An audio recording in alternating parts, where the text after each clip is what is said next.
네, 오늘 2위와 4위에 랭크된 뉴스들인데요. 자, 더불어민주당의 문재인 대표가 야심차게 영입한 인재 영입 3호입니다. 전직 외교관 얘기를 해보겠는데 이분의 행보가 이른바 갈짓자 행보라고 할 수밖에 없는 노선이 있었습니다. 잠시 후에 다 점검해 보겠습니다. 그리고 안철수 의원 아침 청소에 나섰는데요. 청소하시는 분들의 복장을 딱 입고 치우는 모습인데 과거에 어떤 분들이 이렇게 나섰는지 다양한 얘기를 좀 해보도록 하겠습니다. 자, 조수진 차장. 네. 자, 이수혁 전 대사 오늘 영입됐죠? 네, 그렇습니다. 어떤 분인가요? 이른바 영입 3호인데요. 네, 우선 정통 외교관 출신입니다. 좀 양력을 간단히 소개를 해드리겠습니다. 네. 김대중 정부 때는 청와대의 외교통상비서관을 지냈고요. 네. 2003년, 그러니까 노무현 정부의 원년이죠. 바로 북핵 육자회담이 첫 가동됐을 때 첫 수석 대표를 지냈습니다. 이때 외교부 차관보였습니다. 그리고 2005년에는 독일 대사를 지냈는데요.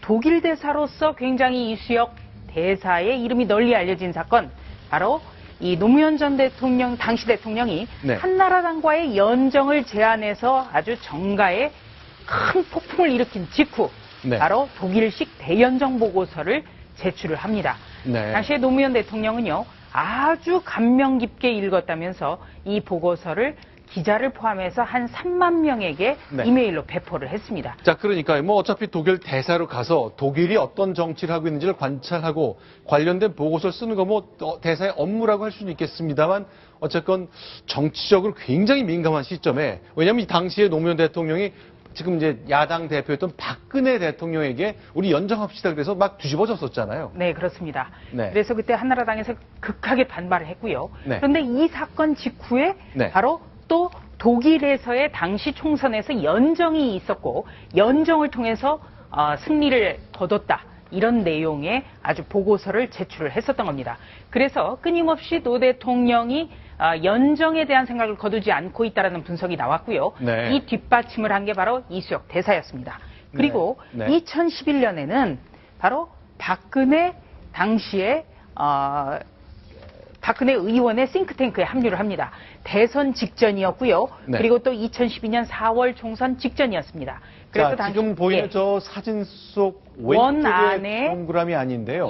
저분이 이수혁 전 대사죠? 그렇습니다. 당시에 2012년 4월 총선에서 새누리당의 비례대표로 입성을 하겠다는 그런 목표를 갖고 있었습니다. 네, 자 그러면요. 자, 이것이 바로 그 보고서죠. 2005년 9월달 주 독일 대사 이수혁 대사를 말하는 건데 독일 총선 전후의 정치 분석과 관련된 정치색 강한 보고서를 썼습니다. 그래서 이 대사 이후의 직함이 국가정보원 차장이 되신 거죠? 그래서 바로 이 연정 보고서에 대해서 노무현 당시 대통령이 아주 감명 깊게 읽었다. 이것을 또 청와대에서 브리핑을 하면서 이 공로로 국정원 제1차장에 발탁됐다는 그런 분석이 많았습니다. 네, 자 아까 사진 한 장 굉장히 인상적입니다만 친박 인사가 득실득실한 그 장면에 자 친노 정치인이 되기를 선언한 전직 직업 외교관이 앉아있는 모습, 저 장면이죠. 자, 오늘 영입된 직후에 역시 예상대로 다양한 얘기를 내놨는데요. 어떤 얘기를 했을까요? 오늘 직접 기자들을 만나서 한 얘기 들어보겠습니다. 외교 분야에서 최고의 전문가를 영입하게 되었습니다. 이 외교 분야는 우리 당이 상대적으로 인재 풀이 좀 빈약한 분야였는데 외교 분야에 관해서도 우리 당은 이게 손색 없는 역량을 갖추게 되었습니다. 당의 결정에 따르도록 하겠습니다. 평소 양 대통령님에 대한 존경을 표현하는 것입니다. 오늘 친노다 하는 것은 저한테는 적절한 건 아니고요. 이수혁 전 대사 같은 경우에는 김대중 정부와 노무현 정부에서 고위직을 지냈습니다. 외교관이기 때문에 정통 외교 관료이기 때문에 어떤 정부에서 주요 보직을 받았다는 것이 바로 친노라든지 친 DJ로 이어지지는 않을 것입니다. 그러나 문제는 바로 아주 대연정이라는 휘발성과 폭발성이 강력했던 정치 현안에 대한 보고서를 제출을 했다는 점, 바로 그것이 문제가 좀 됐고요. 또 2008년 이명박 정부 때는 노무현 정부 때의 이 한반도 그 북핵 육자회담에 대한 뒷얘기를 소개했는데 자신이 차관보로 있을 때 장관이었던 윤영관 전 장관에 대해서 아주 불리한 내용을 담죠. 그래서 좀 논란이 됐습니다. 그러니까 윤영관 외교부 장관이 그 공화당 소속의 콜린 파월 미국 국무부 장관과 협상을 하면서 미국의 민주당 소속의 어떤 그 아주 유력자의 책을 건넸다. 그래서 콜린 파월이라든지 그 미국 정가에서 아주 불쾌하게 생각했다는 내용을 담아서 대체 왜 그랬을까? 네, 이런 논란도 나왔습니다. 자, 박성원 동아일보 부국장께 좀 질문 드릴게요. 저희 이제 자막에 나오는 것처럼 이수혁 대사가 이제 친노 성향이 짙은 외교관이어서 친박에 가까이 다가섰다가 다시 친노로 돌아섰다. 이런 평가는 아마 지금 말씀하시는 거 보니까 난 친노도 아니다 하는 걸로 보아 저희의 이런 뉴스탑10의 성격 규정은 동의하시지 않을 것 같습니다만 박성원 부국장의 생각은 어떻습니까? 뭐 전문 외교관으로서 네. 테크노크라트로서 본인의 어떤 경륜과 또 그동안의 경험을 국정에 반영한다라면 그것이 꼭 현재의 그 여당이어야 될 필요는 네. 없다고 봅니다. 야당이든 여당이든 그것을 기여할 수 있고 뿌리로 보면 본인은 사실 노무현 정부에서 핵심적인 아까 주독일 대사뿐만 아니라 국정원 1차장을 지냈기 네. 때문에 네. 어떻게 보면 그때에 같이 했던 그 당. 네. 같이 간다라는 돌아가는 의미가 있고 네. 아까 그 국가미래연구원에 대해서는 본인이 뭐라고 설명했냐면 네. 내가 박근혜 대통령의 그 의원 시절 특히 2011년이죠. 네. 어떤 그 외교안보 자문역을 한 것은 맞지만 네. 도와준 것은 맞지만 그것이 국가미래연구와 같은 어떤 정당이든 어떤 외곽 조직이든 어떤 그런데 조직에 몸을 담고 네. 도왔던 것은 아니다. 이렇게 또 해명을 했습니다. 자, 이 사진 한 장을 보면요. 서병수 인천시장, 이성원 전 사무부총장, 조원진 원내수석 부대표, 정인봉 의원 등등 친박계 색채가 아주 강한 인사들과 함께 앉아서 이렇게 말씀을 듣고 있거든요. 네. 이러면은 친박과 가까운 정치 활동을 했다고 봐야 되는 거 아닙니까? 실제로 당시 그 역할에 대해서 어떤 외교안보와 관련한 일종의 그 가정교사역을 했다 정도로 평가될 정도로 네. 상당히 그 깊은 그 조언을 했던 건 사실이고요. 네. 그런 의미에서 본인이 오히려 네. 나는 그쪽과 무관하다라기보다는 네. 차라리 내 전문적 경험을 네. 그렇게 도와달라는데 도왔던 정도다 이렇게 설명하는 것이 보다 좀 더 인간적이지 않았을까 그런 생각이 네. 듭니다. 네. 그리고 또 한 가지 오늘 그 입당 기자회견 내용 때문에 외교부가 굉장히 시끄러웠습니다. 네. 왜냐면요. 이 이수혁 전 대사가 오늘 입당 기자회견에서 이 최근에 위안부를 둘러싼 한일 외교부 장관 회담 결과에 대해서 굉장히 혹독하게 아주 혹평을 했습니다. 그래서 회담이 아주 잘못됐다고 얘기를 했는데요. 우리가 협상을 할 때는 일방적으로 우리가 얻는 그런 협상은 없습니다. 그것을 누구보다도 잘 알고 있는 사람이 바로 외교부의 전직 대사, 외교부의 전직 고위 관료일 겁니다. 네. 과연 외교부는 이 이수혁 전 대사의 오늘 발언에 대해서 어떻게 생각할지 네. 이게 참 걱정입니다. 결국 오늘 3호, 영입 3호인데 네. 현재 1, 2, 3호를 종합해 보면 네. 지금 문재인 대표가 추구하는 네. 인재 영입의 방향과 목적이 분명히 드러나는 것 같습니다. 네. 바로 오늘 3호에서 박 대통령이 역점을 둔 외교와 주요한 현안이었던 그 위안부에 대한 일본과의 그 타결 부분을 네. 아주 혹독하게 비판하면서 어떻게 보면 우리가 외교 관리를 지낸 입장에서는 저렇게 정치적으로 일도 양단식으로 어떤 이것은 졸속 협상이고 잘못됐다는 식의 저런 어떤 혹평을 할 수 있을까라고 네. 할 정도로 결국은 박근혜 정권을 향한 앞으로 총선 대선을 향한 네. 어떤 이른바 표적 공격 이 부분에 하나의 저격수 역할로 네. 이렇게 영입된 것이 분명해 보이고 네. 앞서서 있었던 우리가 웹젠 이사회 의장을 지낸 또 김병관 의장의 경우는 네. 우리가 안철수를 겨냥한 표적 영입이었다. 그리고 네. 영입 1호였던 누굽니까? 표창원 교수. 경찰대 전 국립경찰대 교수는 역시 2012년 대선의 국정원 댓글 사건으로 이 정권의 네. 탄생부터 부당한 정권이 부당하게 들어선 정권이다. 이 부분을 정치적 공격하기 위한 컨셉이 지금 1, 2, 3호가 네. 계속적으로 맞춰지고 있는 그런 느낌을 주고 있습니다. 알겠습니다. 어제 이번 신년 인사 때 반기문 유엔 사무총장이 박근혜 대통령과 전화 통화할 때 박근혜 대통령의 한일 협상, 위안부 협상을 아주 굉장히 긍정적으로 평가했는데 반기문 외무장관 시절에 차관보로 아주 호흡을 맞췄던 두 사람이 앞으로 선거 전국 그리고 내년 말 대선까지 이어지는 과정에 어떤 생각의 차이를 보일까 그것도 굉장히 중요한 관전 포인트가 될 것 같습니다. 그래서 그런지 지금 지적해 주신 대로 뭔가 염두에 둔 자객 공천, 자객 영입 같은 얘기가 나오고 있는데 자 실제로 양당에서는 한번 붙겠다 하는 의사가 굉장히 강한 것 같습니다. 자, 두 지역을 저희가 좀 꼽아봤는데요. 광주 얘기, 아래쪽에는 광주 얘기 좀 먼저 해보겠습니다. 네. 지금 권은희 의원의 지역에는 광주 광산을인데요. 네. 바로 이용섭 전 의원이 광주시장 경선에 나가기 위해서 의원직을 내놨던 곳입니다. 네. 이용섭 전 의원 같은 경우에는요, 노무현 정부 때 건설교통부 장관, 그리고 대통령 혁신수석, 그리고 국세청장을 지낸 친노 인사입니다. 그래서 네. 문재인 대표가 아마도 네. 이용섭 전 의원을 내세워서 이 권은희 의원에게 맞불용 카드로 활용할 것이다. 이런 네. 분석이 나오고 있고요.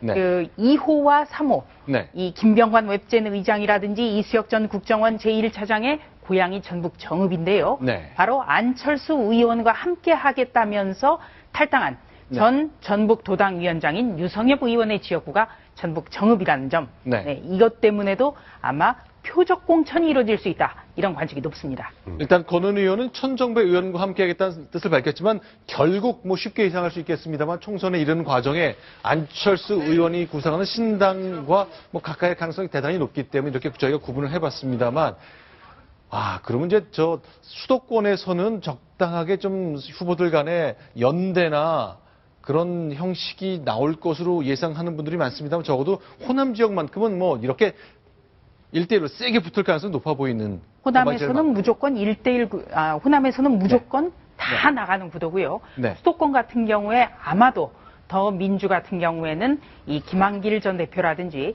이 핵심적인 비노계 인사 지역에는 반드시 누군가를 내보낼 가능성이 높습니다. 네. 자, 그러면요. 자, 안철수 의원, 이제 신당 만드는 것 때문에 여러 가지 이제 구상이 많을 텐데 오늘 새벽에는 아주 재밌는 일정이 들어갔습니다. 이 노래와 관련된 일정이었는데요. 음악 듣고 얘기 나눕니다.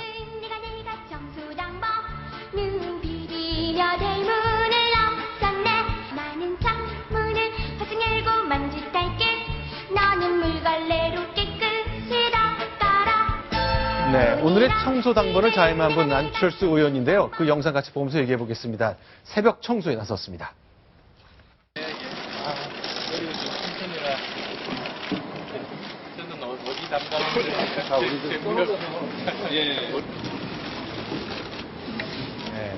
자, 머리가 좀 크다면서 큰 헬멧을 요구했던 안철수 의원. 자, 비를 들고 빗질을 시작하는 모습이죠.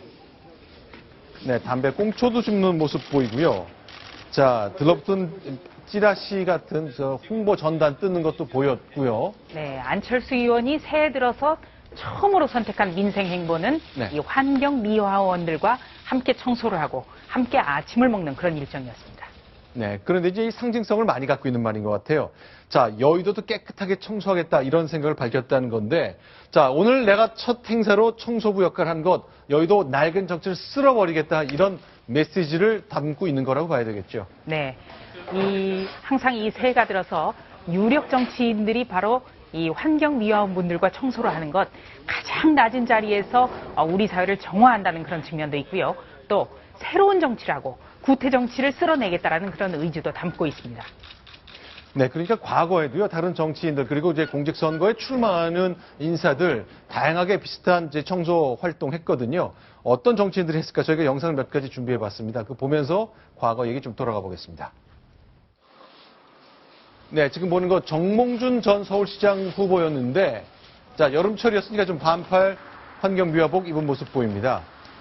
네, 바로 서울시장 선거를 앞두고 나서 네. 앞둔 상황에서 네. 거리로 나선 거죠. 네. 자, 다른 후보들 좀 더 보겠습니다. 네, 박원순 시장. 어차피 복장이 다 똑같으니까 헬멧 쓴 모습 보이고요. 자, 정사진으로 저희가 지금 보고 있습니다. 이명박 예전 서울시장도 했었죠. 그때 좀 복장이 달랐군요. 네, 이명박 당시 대선 후보의 모습인데요. 이 이명박 대통령은 대학 시절에 이태원 일대에서 이 청소를 하면서 대학을 다녔다. 이렇게 회고록에도 쓴 바 있습니다. 그래서 2007년 대선 후보로 결정되고 나서 처음으로 선택한 곳이 바로 이태원 일대에서의 거리 청소였습니다. 네, 자, 김황식 전 국무총리도 이제 서울시장 선거에 나섰을 때 직접 이렇게 나섰는데 어쨌건 가장 낮은 곳에서 많은 사람들을 위해 희생하는 이 청소 역할하는 일 공직을 위해 나서는 시점에 봉사하는 자세로 일하겠다는 것 아주 상징적으로 보여주는 것이라 자, 오늘 안철수 의원의 선택처럼 많은 분들이 저렇게 청소 봉사 나섰던 거 보았습니다. 자, 이제 안철수 의원만큼 머리가 복잡한 분이 있죠. 바로 김한길 전 대표입니다. 일요일 날 탈당했으니까 월, 화 이제 만 이틀 됐거든요. 광주로 갔습니다. 그 장면 보면서 계속 이어가 보겠습니다. 박준영 지사도 어저께 만나 뵀고요. 박주선 의원도 그저께 만나 뵀고요. 천정배 의원도 그저께 만나 뵀나요? 하여간 뭐 관계되는 분들 거의 다 요 며칠 동안에 다 만나 뵀습니다. 지금 제가 말씀 안 드린 분들까지 같이 해야 되지 않겠습니까? 크게 생각이 다른 것 같지 않아요? 어쨌든 하나로 힘을 모을 필요가 있다는데 모든 분들이 생각을 같이 하고 있기 때문에 잘 될 거라고 생각합니다. 네, 일단 더불어민주당을 탈당한 모든 분들은 대체로 연대할 생각을 갖고 있다고 봐야 되는 거겠죠? 네. 어찌됐든 간에 이 더불어민주당의 친노 486을 빼고는 모두 뭉쳐야 된다. 이런데 가장 큰 목표를 두고 있고요. 네. 김한길 전 대표 같은 경우에는 안철수 의원과 새정치민주연합을 공동 창업했다. 그렇기 때문에 공동 운명체다. 이렇게 말씀드릴 수 있고요. 지금 또 다른 신당 창당에 박차를 가하고 있는 천정배 의원, 그리고 지금 전북 순창에서 농사를 짓고 있는 정동영 의원, 그리고 김한길 전 대표, 이 세 사람은 아주 절친한 친구라는 것, 이거 눈여겨볼 부분입니다. 네, 자, 또 다른 야당 인사 천정배 의원이죠. 자, 무소속에서 당선된 상태에서 암중 모색하고 있습니다만 더불어민주당에서 어제 이런 얘기 나왔잖아요. 호남의 천정배, 영남의 김부겸 두 사람을 최정상 선대위원장으로 모시자라는 얘기를 했는데 오늘 반응을 내놨습니다. 기분이 좋았을까요? 아니면 언짢았을까요? 들어보겠습니다. 엉뚱한 이야기이고 또 제가 사실은 좀 불쾌하기도 하지요. 신당을 구체적으로 추진 중이고 한참 하고 있는데 느닷없이 다른 당에서 자기 당의 기구로 맡아달라? 말도 안 되는 소리죠. 그런 제의 받은 바 없습니다. 네, 좀 불쾌하다는 것 이제 대놓고 얘기하는 걸로 봐 이제 입당과 연대 가능성 뭐 전혀 없어 보이는 것 뭐 계속했던 말이지만 이번에 다시 한번 확인할 수 있었습니다. 그러면요 오늘 나왔던 얘기 중에 하나 좀 점검해 볼 게 있습니다. 대통령이 국회에서 법안 처리하러 계속 요구하고 있지만 안 하고 있는 것 중에 하나가 여야 간의 생각이 다르기 때문이잖아요. 네, 그 얘기인데 선거 연령을 만 19세에서 18세로 낮추면 법안 처리 동의할 수 있다. 그리고 당장 이번 선거부터 하자. 이런 제안이 문재인 대표로서 나왔죠? 네, 그렇습니다. 이 문재인 대표 같은 경우에는 계속해서요. 이 네. 선거구 획정과 관련해서 이 국회의원 정수에서 비례대표를 절대 줄일 수 없다는 입장을 거듭 밝히면서 지금 굉장히 일이 꼬여왔는데 네. 이번에는 선거 연령을 한 살 더 낮추자. 그렇다면 선거구 획정 문제라든지 쟁점법과 연계해서 네. 함께 처리를 검토할 수 있다. 이렇게 얘기를 했습니다. 자, 그러면 근데 그동안 저희가 이제 궁금했던 것이 법안을 여야가 어떤 해법을 통해 풀어나갈까였는데 선거구 연령 낮추는 게 해법이 될 수 있을까요? 박성원 국장 어떻게 보십니까? 저는 현실적으로 어렵다고 봅니다. 네. 왜냐하면 여야의 이해관계가 너무나 엇갈리는 거거든요. 네. 18세로 선거 연령을 낮출 경우 한 63만 명의 네. 대상이 되는데 이 부분은 압도적으로 사실은 야당 지지 성향이 강하잖아요. 네. 그러니까 이 부분에 대해서 여당은 그래서 법안 통과가 지금 정말 시급하니까 야당이 안 들어주니까 네. 그러면 선거 연령 이것도 김무성 대표 개인 의견입니다. 네. 당론이 아니고 김무성 대표 개인 의견으로 네. 이 부분을 법안 처리를 들어주면 선거 연령을 낮추는 문제를 논의하되 네. 이번 총선이 아니고 네. 다음번 총선부터 하자.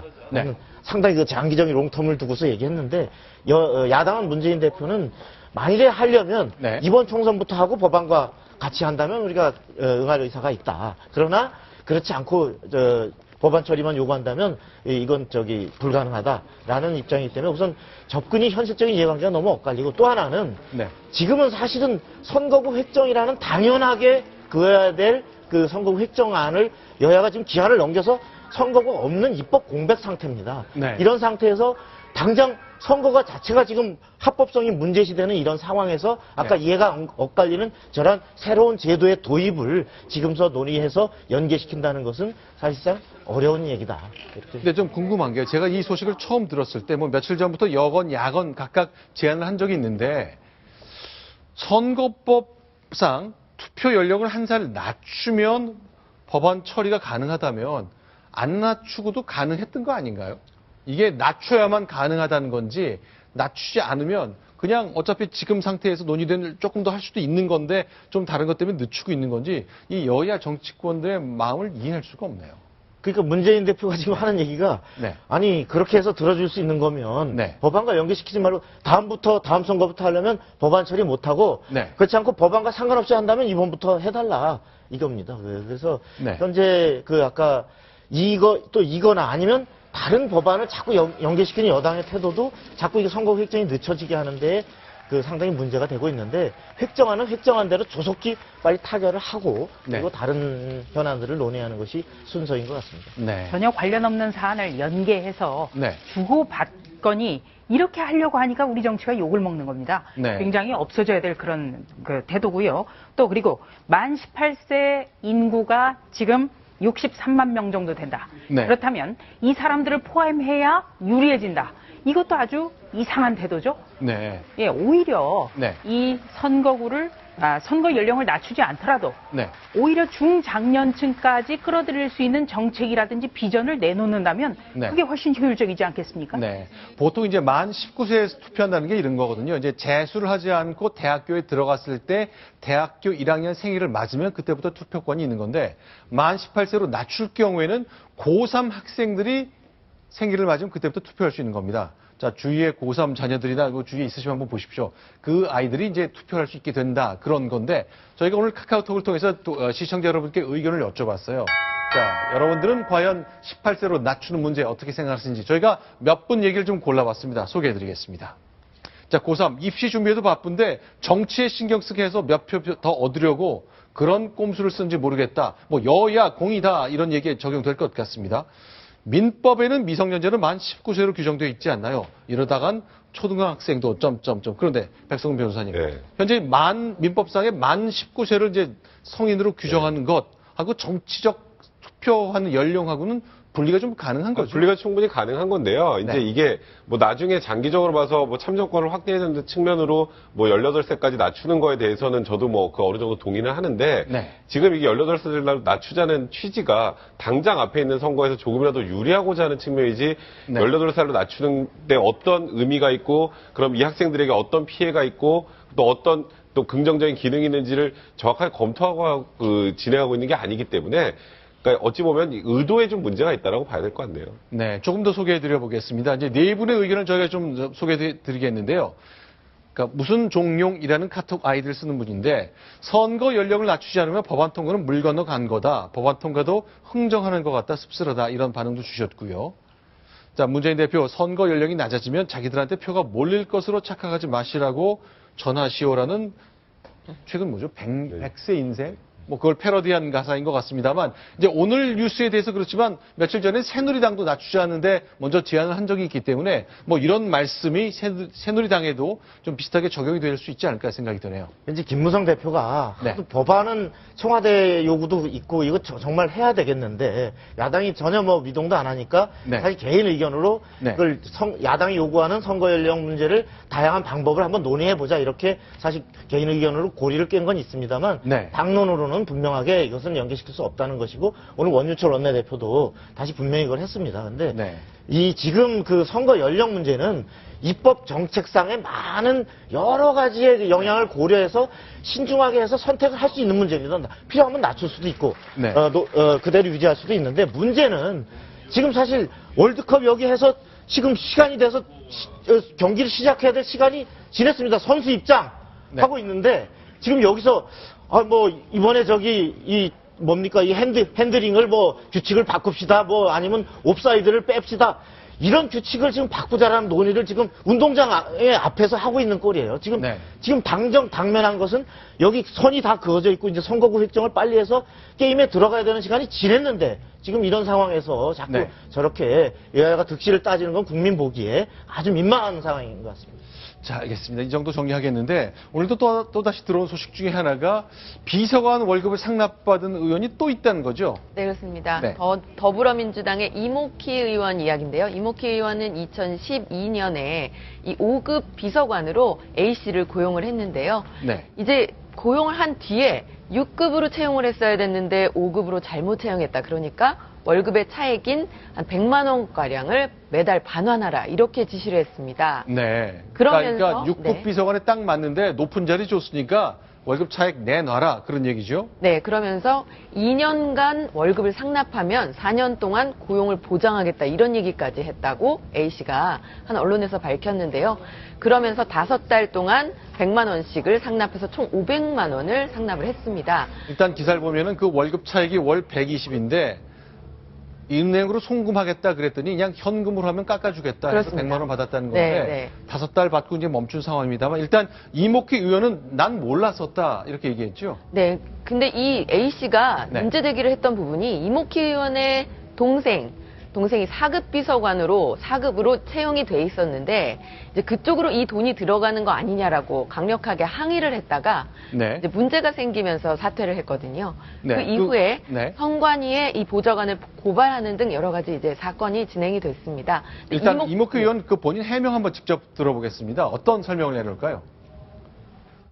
2014년 5월에 무혐의 처분한 사건입니다. 이 비서관이 우리 보좌관에게 운전기사나 인턴 직원들이 어려움을 겪고 있으므로 자신의 월급을 일부 내서 그분들을 도와주고 싶다라고 제안을 했다고 합니다. 5개월 동안 이 돈을 받아서 운전기사와 인턴 직원들에게 나눠줬다는 것입니다. 이 비서관이 직원들과 인하에 문제가 많은 것으로 보였습니다. 이게 지금 뉴스의 가치가 있는 것인가 그런 생각이 들긴 합니다만 매우 유감스럽게 생각합니다. 그러니까 100만 원씩 요구받은 것이 아니라 스스로 냈다 그 얘기네요. 네, 그렇게 이목희 의원은 주장하고 있는데 네. 저희 기자와 통화를 할 때에는 네. 그 자리에 나도 같이 있었고 네. 나도 같이 그런 얘기를 했다. 그래서 좀 말이 맞지 않는 부분이 있어서 네. 좀 석연치 않은 부분이 있습니다. 해명에. 그리고 네. 이 인화에 문제가 있었다라고 지적하는 부분, 이 부분도 과연 이 100만 원씩 상납받은 것과 무슨 관계가 있는지에 대해서 끊임없이 의문이 제기되고 있고요. 네. 석연치 않다 이렇게. 그리고 또 이목희 의원은 그 을들의 눈물을 닦아주겠다는 당의 을지로위원회 소속 의원입니다. 그런데 을지로위원회 소속의 의원이 자신의 비서관을 상대로 갑질을 하고 있다 이런 비판도 피하기 어려울 것으로 보입니다. 그동안 이제 새정치민주연합 시절부터 문제가 됐던 의원들 중에 보면 유독 을의 위치를 눈물을 닦아주겠다는 을지로위원회 소속이 많았었는데 전 방금 듣고 처음 알았습니다. 이목희 의원도 을지로위원회 소속이었다. 어쨌건 다 정리된 사안인데 왜 지금 이 시점에 이런 것이 기사가 나오는지 모르겠다는 반응까지 내놨군요. 알겠습니다. 자, 야권 상황 좀 복잡하게 돌아가기도 하고 국민들이 실망스러운 것도 있고 복잡한 꼬임 상황까지 정리해 보았습니다. 자, 다음 소식 넘어가겠습니다. 순위 확인하겠습니다.